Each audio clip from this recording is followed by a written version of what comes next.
ಈ ಪ್ರಾಡಕ್ಟ್ ಬಗ್ಗೆ ನಮ್ಮ ರಾಮಕುಲ್ ಅವರು, ಡಾಕ್ಟರ್ ಮಂಜುನಾಥ್ ಮತ್ತು ಅಂಜಿನಪ್ಪ ಎಲ್ಲರೂ ಬಂದು ನಮಗೆ ಮಾಹಿತಿ ಕೊಟ್ಟರು.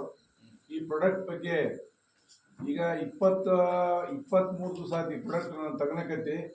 ನನಗೆ ಈಗ 15 ಇಯರ್ಸಿಂದಲೂ ಸೋಲಿಯಾಸಿಸ್ ಇತ್ತು, ಮತ್ತು ಡಯಾಬಿಟಿಸ್ ಇದೆ. ಡಯಾಬಿಟಿಸ್ 3 ಇಯರ್ಸ್ ಬ್ಯಾಕ್ ಅಷ್ಟೇ, ಇನಿಷಿಯಲ್ ಸ್ಟೇಜು. ಅದು ಬಿಟ್ಟೆ ಗ್ಯಾಸ್ಟ್ರಿಕ್ ಪ್ರಾಬ್ಲಮ್ ಇತ್ತು, ಸಾಕಷ್ಟು ಮೈ ಕೈ ನೋವು ಜಾಸ್ತಿ ಇತ್ತು. ಆಟೋಮೆಟಿಕಲಿ ನಾನು 21 ದಿವಸ ತಗೊಳ್ಳೋದ್ರೊಳಗೆ ಈ product is A fantastic result. ಆರೋಗ್ಯದಲ್ಲಿ ಬದಲಾವಣೆಯನ್ನು ಕಂಡಿದ್ದೀವಿ. ಎಲ್ಲ ರೀತಿಯಲ್ಲೂ ಗ್ಯಾಸ್ಟ್ರಿಕ್ ಪ್ರಾಬ್ಲಮ್ ಇರ್ಬೋದು, ಮೋಷನ್ ಪ್ರಾಬ್ಲಮ್ ಇರ್ಬೋದು, but everything body is A full ಅಗ್ರ ಆಗಿದೆ. ಯಾವುದೇ ರೀತಿ ತೊಂದರೆ ಇಲ್ಲ. ಇದನ್ನು ನಿಂತಿದ್ದು ಆ ಪ್ರಾಡಕ್ಟ್ ತಗೊಳ್ಳುವಾಗ ಸಾಕಷ್ಟು ಜನ ಅಡಚಣೆಗಳನ್ನು ಕೊಡ್ತಾರೆ. ನಿಂತು ಈ ಪ್ರಾಡಕ್ಟ್ ಬಗ್ಗೆ ಹೆಚ್ಚಿನ ರೀತಿಯಲ್ಲಿ ನಾವು ಪ್ರಾಡಕ್ಟ್ ಮಾಡಲಿಕ್ಕೆ ಹೆಚ್ಚಿನ ರೀತಿಯಲ್ಲಿ ಸಹಕಾರ ಕೊಡ್ತೇವೆ. 100% ರಿಸಲ್ಟ್. Thank you sir.